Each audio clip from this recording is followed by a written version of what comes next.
Up next, we would like to introduce our next guest speaker. She is an award-winning author who spent her whole career writing and telling stories. She has been invited to venues such as the American Library Association, Columbia University, the Smithsonian Institute, TED, and the Kennedy Center.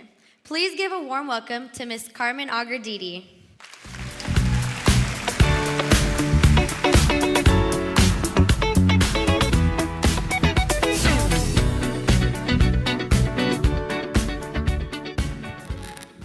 Hola. Oh, that was pitiful. Hello. So, my name is Carmen Agra Deedy. I married an Irishman, but my real name is Carmen Ofelia Agra Pons Mendoza Cabrera González de León de Deedy.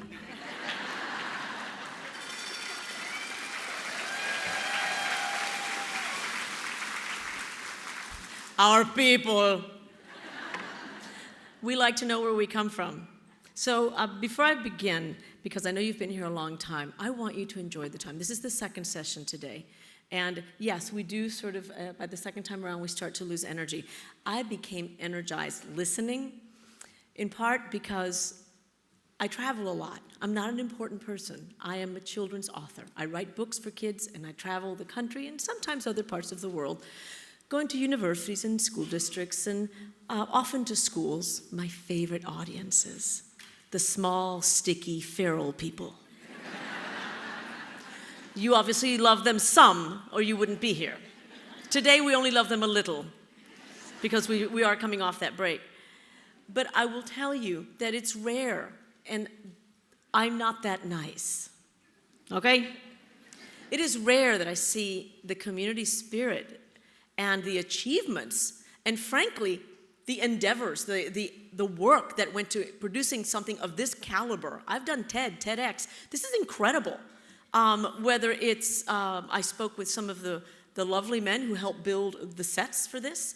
I listened to that choir, exceptional choir. We've been watching these young women so poised, so self-assured. Qué orgullo. Qué orgullo. See?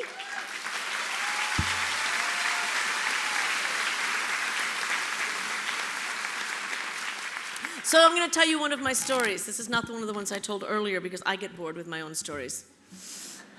And I want you all to hear something new. But first, I must ask absolution from the superintendent.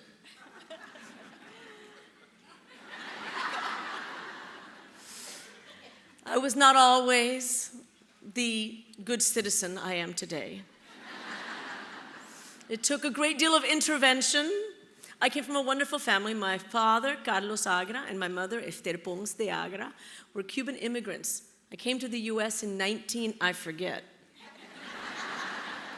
When I was 3 years old, 1963. And we went from Havana, Cuba, 4 years after the revolution, my father, mother, my sister, and myself. This part's important. We did not fly directly to Miami, as one would think, right? From what you probably know of Cubans, many ended up in Miami. Instead, at the time, there were no direct flights, so you had to go through a third country. There were very few countries willing to take Cuban refugees. There were two places you could go. You could go to Barcelona, España, or you could go to Ciudad de México, Mexico.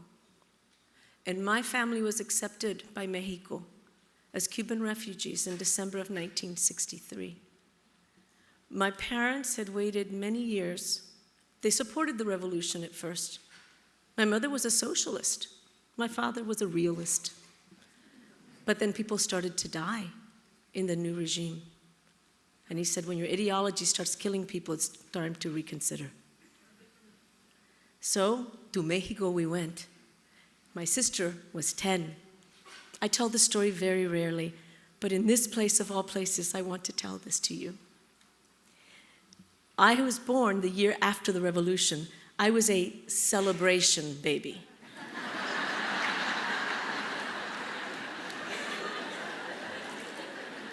We do what we have to do.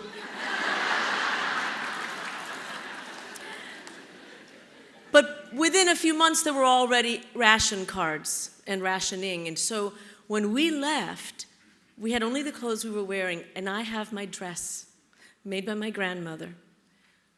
I am 56 years old. I have a granddaughter who is just over a year, almost 18 months. She fits the dress I wore out of Cuba when I was 3. That was the malnutrition. You didn't suddenly become malnourished in 6 months or a year or 3 years in a country where food was plentiful. I'm a big believer. I'm a liberal. I'm an old liberal. But we must speak the truth. And when I went to Mexico, we had no money. We had cousins, everybody, primos. Everybody's got primos. You don't even know how you're related. Like, who is this guy? Es tu primo, cállate. All right? Ten respeto. The primos didn't have money either, so we were barely eating, waiting for our papers to see if we could come to the US. And so we would walk the streets during the day, my father, my mother, my sister, and I will never forget. I have to say this part in Spanish, and I'll repeat it in English. Las señoras mexicanas que se sentaban en el piso con unos fuegos así, haciendo tortillas. Y me veían a mí, a mi hermana, tan flaquitas que estábamos, muertas de hambre parecíamos. Y decían, mira, la chapapita, pero parece hueso puro, They would see me, these ladies, they would have big barrels of corn, they would have tortillas, and they would call us over, and they would give us food. And my mother would say, no hay dinero, there's no money, she couldn't pay. Shh. We were fed through the kindness of the Mexican men and women that we met as we made our way through Mexico. We were there for 2 months. I think I grew 2 inches. You never forget the people who feed you when you're hungry. Never. And I thank you for being part of those people. But then we came here. And actually, we arrived and we went to Miami. And once we were there, we went to El Refugio, which was a big building where the refugees went, where they could get shoes and clothes. And there were big bundles of things. And so you would look through the clothes to find something that fit you. Or there were big boxes of shoes, and you would wear shoe after shoe until you found something that fit you. And your mother or your grandmother, your tia, would stand on the long lists of people trying to find people they had lost on the way. We didn't end up in Miami, though. We ended up in Decatur, Georgia. For the uninitiated in this crowd, I see you're still working that through. Decatur, Georgia. Or in English, Decatur, Georgia. But Decatur, Georgia was a wonderful place back then in some ways. And we did, of course, arrived at a place where they did not speak Spanish in 1964. Nor English in 1964. But along with the prerequisites of some suspicion of this influx of refugees, there were also many kind people, because I like real stories. And my father went to work in a steel mill. My mother stayed home and wrote long, tearful letters to Havana. My sister went to school, and eventually I went to school. I'm not going to take you through my torturous first years, other than to tell you my first grade teacher taught me the importance of letters and how they made sounds. My first librarian, a public librarian, taught me the wonder of the written word, of stories, written stories. Now, I had stories. I had them from my papi and my mommy. They told wonderful cuentos. But then I was in the 5th grade. Now, before I tell you the story, because we're going to close today with some wonderful things after me, but I need you to promise that what's said in the auditorium stays in the auditorium. No, see, that wasn't like rhetorical. I mean that. I am serious as a heart attack.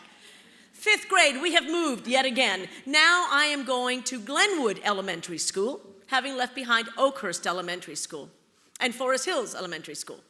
So at Glenwood, I had a chance at a new start. You know, you could be a big nerd, but you go to a new place and they don't know that yet.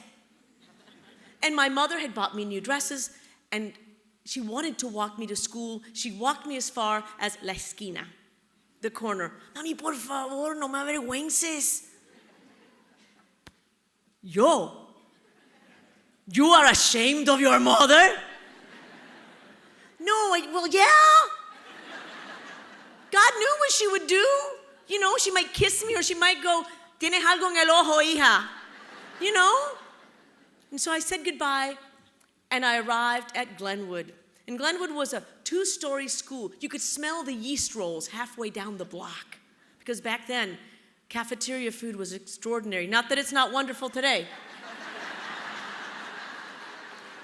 Fried chicken, black-eyed peas, caramel cake, creamed corn, hash browns with crackling. You don't even know what that is, but créeme.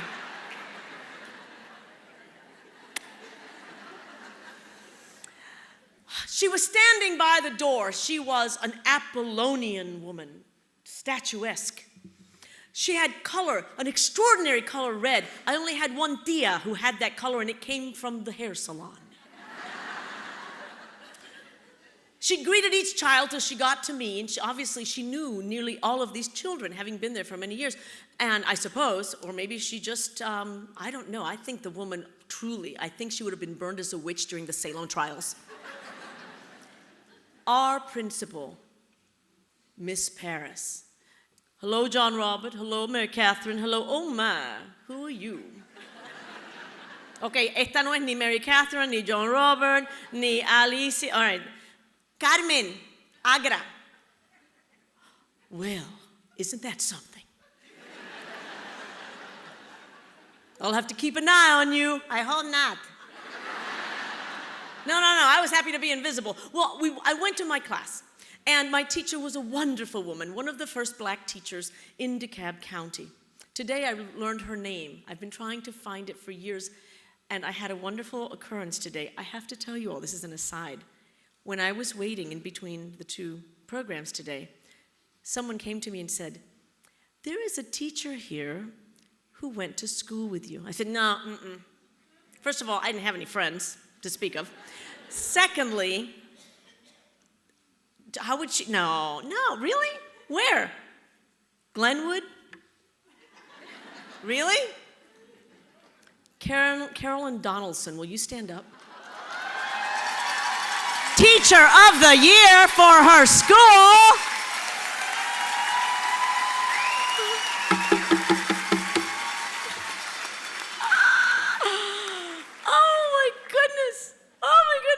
Hold on.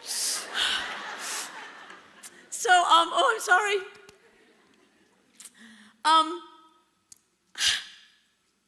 Here's where the story comes in. Really, you have to forgive me, you really. I'm a better person, I've made up for it, I've worked my whole life. So, Miss Lester had sent me down to the office. Now, this is really important information, too, because if you don't have the pencil sketch of these characters, it's not going to make the same sort of impression on you. So first, please meet my principal. She was that caliber of Southern woman that she had a very Agnes Scott sort of Southern manner of speaking. It was, do you hear it? There's a lot of air in my mouth. And she was an elegant woman. She was a Baptist. I mean, what else is there? Not like those Methodists that like to drink. All right, so that was her. And she was she loved words like, if you were running through the halls and she caught you, decorum, children, decorum. What the hell did that even mean? We were in 3rd, 4th, 5th grade. Now, she did not run the school. Everyone knew this. We knew that she was nothing but a figurehead. Now, she was a strong person, and we feared her as we should. But the person who really ran the school was her secretary. Where are the secretaries? Come on, baby. Let me see you. Everybody knows who runs the school. Now, just like Miss Paris was a very, very literary, very blue-stockinged, very elegant woman, Betty was marvelous in her own way. She is one of them ladies talk like that. Oh, good Lord, I feel like 40 miles of bad road, and she'd pop her girdle.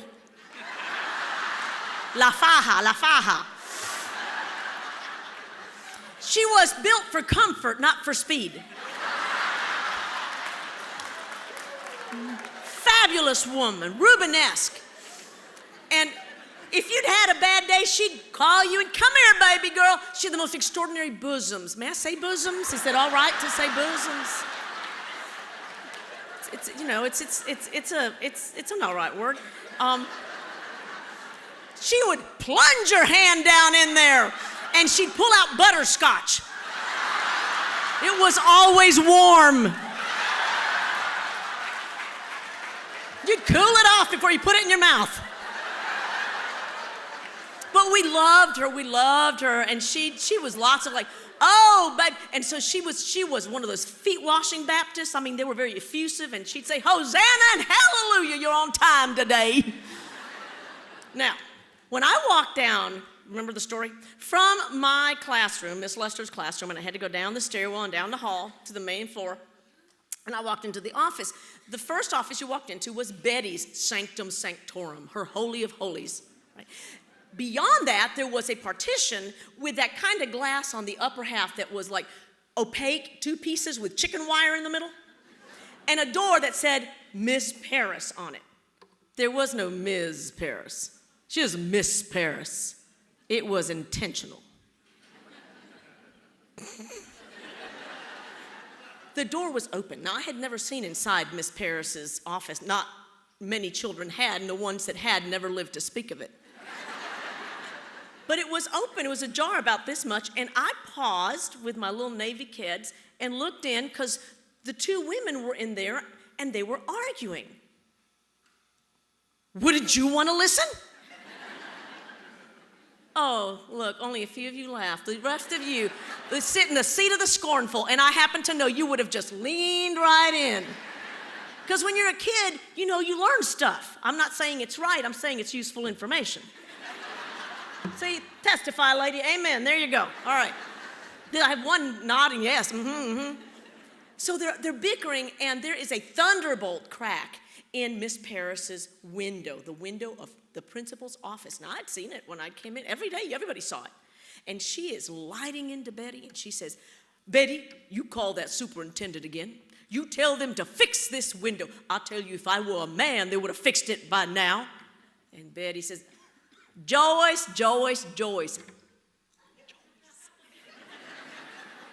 Think back, way back, not those of you that are 12, I see you out there, but the rest of you that have some rings on you like a tree, think back, way back. Remember when learning the name of your teacher was like learning like where the gold was kept in Fort Knox. Nobody knew this information. She says, Joyce, I done called him. They done said it ain't broke. And my principal, the woman who had more rectitude than anyone I'd ever met, save maybe my mother, took a great shuddering breath, rolled her eyes, leaned down, slipped off her kitten heel, broke the window, turned and said, tell them it's broken now. It was the first time I'd ever seen nonviolent resistance to an injustice. It was powerful stuff. It was heady. And I don't know what I said, but I must have been, I don't know. I mean, I was in the Baptist church too, so it must have been something like, glory be, Hosanna, or something, because both women turned around, and let me tell you, when Miss Paris saw me, her eyes bored into me like 2 augers. And she said, you saw nothing. I dropped that piece of paper. I gunned it out of there. I tore all the way home. And that would have been the end of that, except when I got home, I told my sister, my big, rotten, stinky sister, the one who's 7 years older. She's still 7 years older. Life is ultimately fair. You just got to wait her out. So she said, oh, my God, man, they're going to put you on the boat and send you back, baby. I was, no, they're not. Oh, so I lived in fear until Christmas break. If I was going down the hall and there were kindergartners or first graders around and Miss Paris happened to come along, I would hunker down. And I thought, out of sight, out of mind. She'll forget about me. Sure enough, it came time for Christmas break. And you all know that every single child every person in the staff, from custodial all the way to the school nurse, forgets everything they ever knew in the whole wide world over Christmas break. So we returned, and she didn't seem too troubled. In fact, she saw me in the hall and said, "Well, hello, Miss Carmen." "Hello, Miss Paris." Well, if only that were the story. Spring came, it always does. Remember that in the dead of winter. Metaphorically speaking. All the kids were out there playing. In the back of the school, we loved to play kickball. Remember kickball, those big rubber balls that were attached, had that thunk, thunk, thunk sound on them? And they you could bop a kid on the head and you couldn't really hurt him, but you tried. And we're kicking it back and forth, and they're talking, the children, whom nearly all of them have grown up in that neighborhood, in that school. 5th grade always has a prank, they said. They play a prank the last day of school, and they're not going to be the first 5th grade class without a prank. What are we going to do? What are we going to do? I'm just sitting around, and I'm listening, and I'm playing. And I'm really happy because I've made friends. This is a new experience for me. I was rather an odd, strange child. Hard for you to imagine that. Take an intuitive leap and figure it out. Somebody said, "Let's pull the fire alarm." Oh, don't get ahead of me. Don't get ahead of me. And I said, I want you all to know, I said, I don't think that's a good idea. Because I figured if they put you on the boat for that, they'd just sell you directly to Fidel Castro, and you'd be like his house servant the rest of your life. So you want to laugh, but you're not sure. Go ahead. Ha, ha, ha, ha, ha, ha. If you're going to laugh, use your belly, all right? If you're going to laugh, just go for it. There's no half measures. And everybody turned to me, and Nikki Magliano, whose name I have changed for the sake of this story, but not much, whom you have already guessed, I'm sure, is not Southern, says, "Well, no, it's got to be you, because it's got to be a Southern, it's got to be a foreigner." I said, "What?" And all the kids chimed in. Rotten stinkers. "Oh, that's right, it's got to be a foreigner." Who made up these rules? "Oh, it's always been that way." Well, who'd you use me for? Nobody had an answer for that. But it was agreed that not only would the fire alarm be pulled, I was voted as the pullee. However, Nicky Magliano would be my wingman because he wasn't a Southerner either. He was a foreigner. He was from New Jersey. And that was about as Southern as you could get when you live below the Mason-Dixon. You're in Texas, come on. The day arrives, I won't keep you in suspense. We had our graduation. It was 70, something like that. So, there were about a bunch of moms and maybe one dad with Birkenstocks and a ponytail. And they gave us Tang in little paper cups and vanilla wafers. And it was over, and then Nikki and I end up in that stairwell looking at that little red box. Do it. If you're going to do it, just do it. Okay, hold on, man. All right, hold on. I must pause here to tell you something I learned that day, and I have found to be consistently true throughout the years. The first 5 minutes of sin are awesome. Awesome.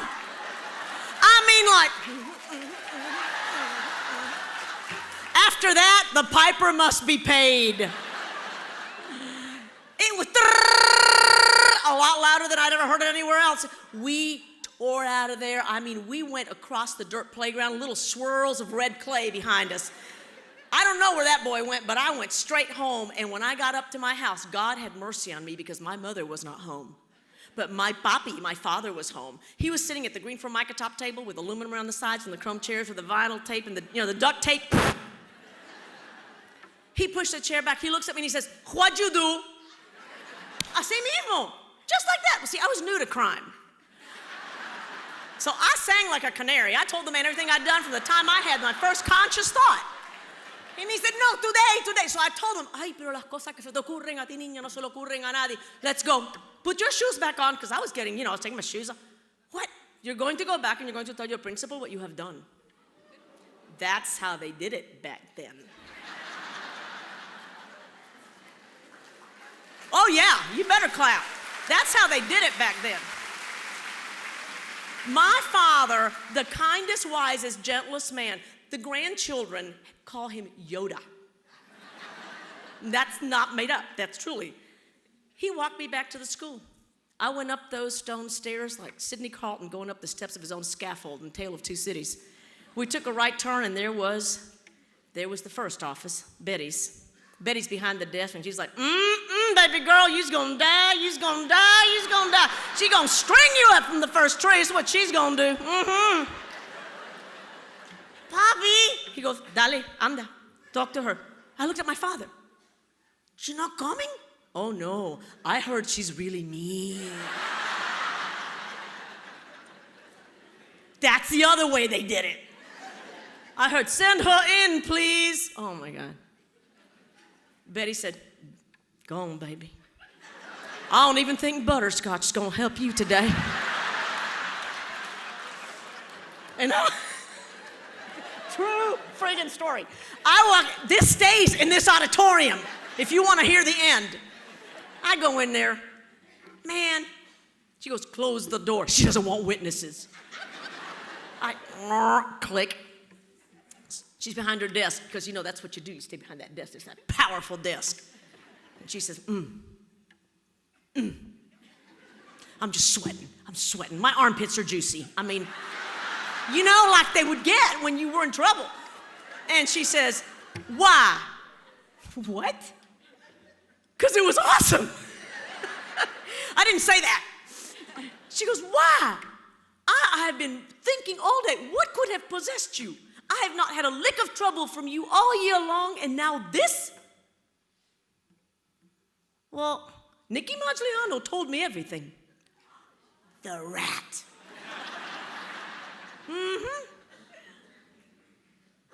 So, well, there's supposed to be a prank. She looked at me like I was the village idiot. I know that. I started it. Well, and it has to be a foreigner. She couldn't cover up her whole mouth. And even if she had, her eyes were smiling. It didn't have to be. Oh, honey. You're in for a lifetime of heartache. Listen to me. And then I can't tell you everything she said, not because it was vulgar, but because it took so long and went so fast, it was like a freight train tearing over your brain. She talked and she kept talking, and there were places in there I vaguely remember, like, and if I ever hear that you have gone even a quarter of a step shy of the law, I will be on you like white on rice. I shall follow you throughout your life. You better believe it, miss. Now, this is before the internet. This is before, like, you know, iPhones and Facebook, and yet she believed she could do this. What was more important, I believed she could do this. And then she sent me out and told me that I was to go home, but she said, I want you to write your name 500 times. You come tomorrow at 7:30 in the morning and you hand it to Betty. Well, I'm waiting. I am sorry. What'd you do?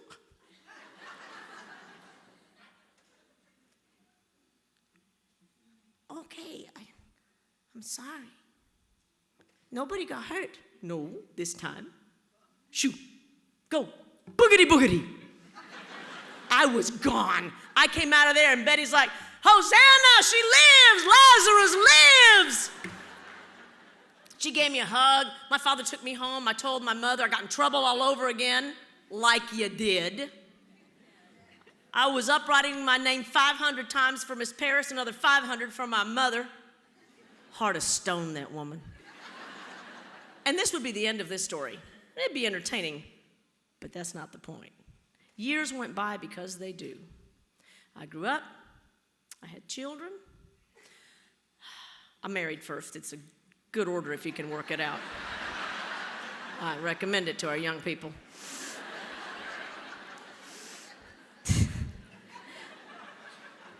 I became an author. My first book was being published in my own little town of Decatur, Georgia. Was a Tony little place now. And it had an ice cream shop, and it had bookstores, and it had two young women who ran a little bookstore in the corner. They were really sweet. They were roommates. Just sweetest girls, just happy gay girls. And they called and they said that they wanted me to come and have a book signing. I didn't even know what to do. My first book, they hadn't had a book signing. They said, we're gonna put something in the paper. And I thought, whoa, my hometown paper. And they did. They put an ad about the size of a postage stamp because it was a bookstore and that's all they could afford. And evidently, a couple of people saw it. One was a guy who spent most of his time in self-help, and I studiously avoided him.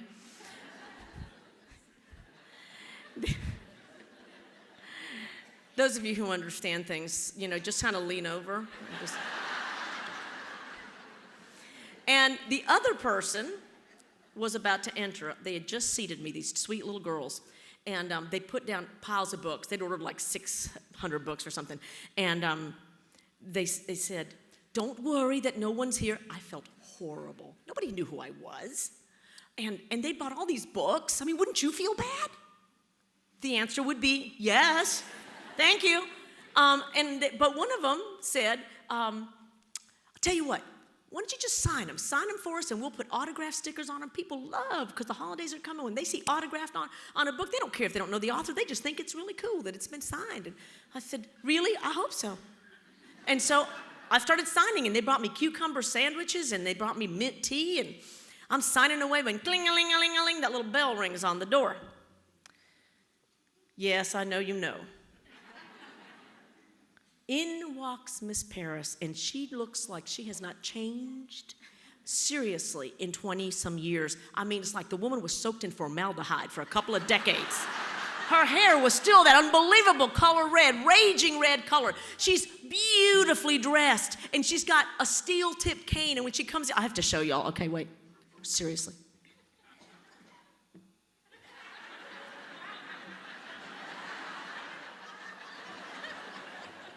Sometimes you need a visual. She looked like a Contessa. I went slack-jawed. Miss Paris? You may call me Joyce. No, ma'am, I never could. I never will. No, not if I live 100 years. And she started to laugh, and I said, because I was nervous. Last time I saw you, I was a criminal on the lam. And she said, I know. Frankly, I didn't think you'd turn out. Well, she had a good laugh on that one. And so, of course, we told the girls all about how she was my principal.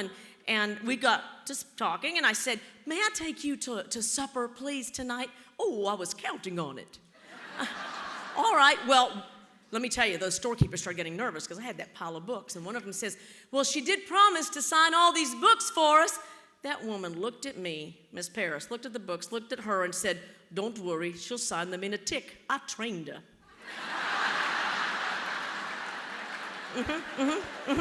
And I was signing. She'd take that stick, bam! Sign it. When we were done, we crossed the street. We went to eat in a little French restaurant. Price like this, food like this. She orders a bottle of wine. I said, Miss Paris, I thought you were a Baptist. I'm a Methodist now. And as we ate, I had to ask her the question, the burning question. So I have to know, why'd you let me off so easy?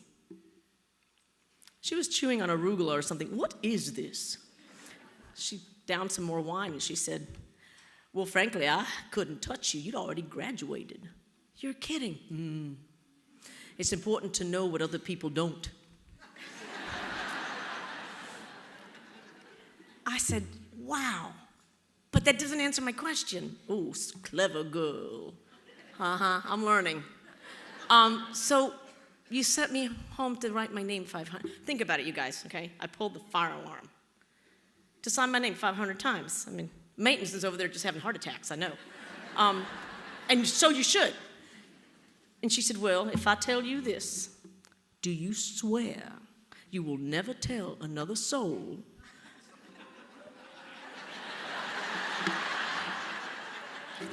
This guy over here, yeah. until have either lost my mind and don't know my own name, or I have passed on and been hurled into eternity. And you had to love a generation that used language with such exquisite precision, such romance, hurled into eternity. And she's told me how she had gone to Wesleyan before she went to Agnes Scott, another women's college. It was my first year, she said. I wanted to join a sorority, but I was an odd girl, a lot like you. It's one thing when I say it, you know what I mean? And one finally accepted me, but you had to do pranks back then, and they asked me to pull the file along. At Wesleyan! And you made me write my name 500 times for pulling it when I was in the 5th grade? Yes, life isn't fair, is it? I was never caught. Miss Paris, did I scare you? Witless. And that's when she said to me, good. I was worried. You see, there are children who come through our lives, said she. Every so often we see one. We see the trajectory of their life. We can predict it better than they can. We know they're headed right for the wall. If we intervene, we have to be so careful. We have to touch that trajectory, she said, so gingerly. Too much, we break them. Too little, they break anyway. But, she told me, sometimes you just needed a tap. Just a couple of degrees. I took her home that night. I found out she'd come in a taxi. She was living at Claremont Oaks, a high-rise for the elderly.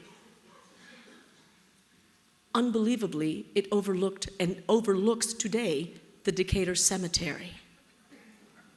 Really? I call it the waiting room.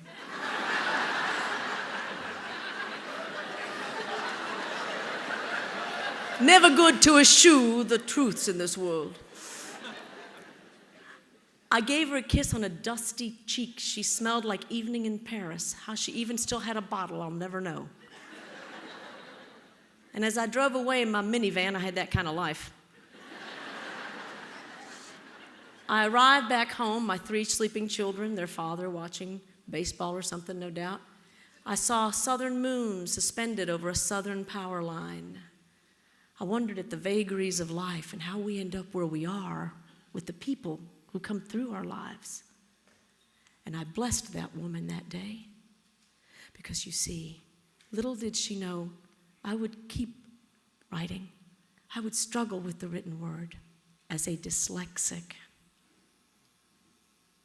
I would eventually become a senior editor and an author of more than a dozen books, 17 languages. Because sometimes when we're tired and we're sick of our job, even when we love it, when we've seen too many rotten kids and too many stories that turn out just the way you thought they would, there's one kid, and you do that one thing, and you move him 2 degrees, and they don't just miss the wall. Sometimes they fly.